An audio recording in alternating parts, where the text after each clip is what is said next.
si quelqu'un a honte de moi et de mes paroles au milieu de cette génération adultère et pécheresse, le Fils de l'homme aura honte de lui quand il viendra dans la gloire de son Père avec les saints anges. Il leur dit encore, je vous le dis en vérité, que certains de ceux qui se tiennent ici ne goûteront point la mort avant d'avoir vu le royaume de Dieu venir avec puissance.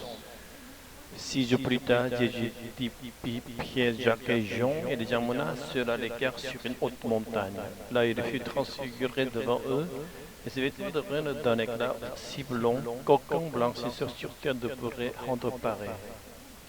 La montagne apparaît souvent dans les récits orientaux du taoïsme comme un lieu d'entraînement spirituel. Lorsque l'élève a acquis une maîtrise spirituelle bénéfique pour le monde, le maître lui permet de redescendre de la montagne. Et il en va de même ici. L'entraînement spirituel ne se fait pas seul, mais avec un maître. Dans la Bible, la montagne est aussi un lieu de prière spécial. Moïse monta sur le mont Sinaï pour prier avant de recevoir la loi. Elle est monta sur le mont Carmel pour prier avant de combattre les prophètes de Baal et d'Achéra. Jésus monta également au mont des Oliviers pour prier avant de porter sa croix. Aller prier signifie se préparer en dialogue et une communion intime avec Dieu le Père. Dans Marc 8, 38, Jésus annonce son retour glorieux. Et bien que le chapitre change, il continue en déclarant qu'il y a parmi les disciples certains qui verront le royaume de Dieu arriver en sa puissance avant de mourir.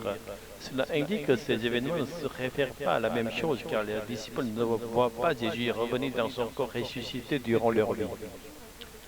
6 jours après cette annonce, Jésus prend Pierre, Jacques et Jean pour monter sur la montagne de la transfiguration. Certains interprètent l'épisode comme l'accomplissement de la promesse faite en Marc 9:1, selon laquelle quelques disciples verraient le royaume de Dieu arriver avant de mourir. Cela préfigure leur futur témoignage de la gloire céleste de Jésus.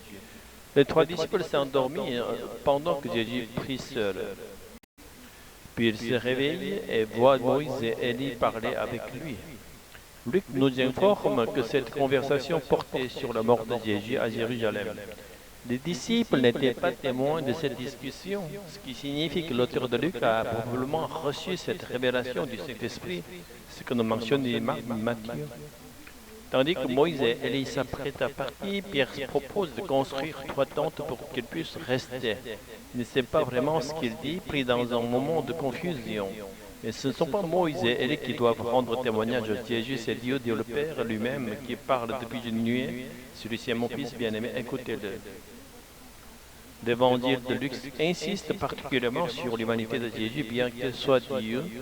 Jésus possède également une humanité complète.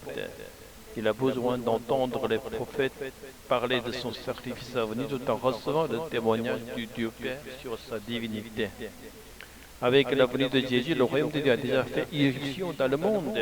Les disciples, particulièrement ceux qui étaient proches de lui, expérimentaient déjà ce royaume, même s'ils n'étaient pas toujours conscients. En montant sur la montagne, ils eurent un aperçu plus concret de cette réalité. Toutefois, une fois redescendus, ils semblent souvent oublier ce qu'ils ont vu, comme c'est le cas pour nous tous. Les disciples de Christ qui n'ont pas encore reçu l'ordre de redescendre de la montagne ne sont pas malheureux et bénis. Ils continuent à expérimenter la présence du royaume de Dieu. Le moment venu, le Seigneur leur donnera l'ordre de descendre, mais ils ne seront pas seuls car le Saint-Esprit les accompagnera. Là où le Saint-Esprit, là, se trouve le royaume de Dieu, que ce soit sur la montagne ou dans les rues de la ville. Ceux qui cheminent avec l'Esprit vivent dans la joie céleste comme s'ils marchent sur les nuages. Alléluia, Amen.